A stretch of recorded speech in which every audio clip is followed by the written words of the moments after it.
আপনার মানুষটি যেই রাশিরই হোক না কেন,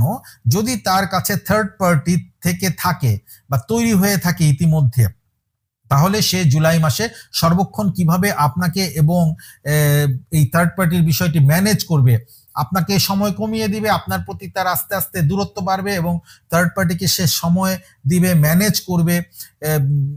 আর এর ভিতরে যে একটা ঝুঁকি, যাদের বিশেষ করে যাদের বিয়ে হয়ে গেছে, সন্তান আছে, জানাজানি হলে বড় ধরনের কেলেঙ্কারি হবে, এরকম যাদের সিচুয়েশন, তাদের মানুষটির কাছে যদি থার্ড পার্টি তৈরি হয়ে যায়, তাহলে তারা সর্বক্ষণ এই ঝুঁকি মোকাবেলা করার জন্য, কারণ এটা একটা রিস্ক তাদের জন্য, এই ঝুঁকি মোকাবেলা করার জন্য সর্বক্ষণ সে চিন্তা করবে এবং ওই চিন্তা করেই সে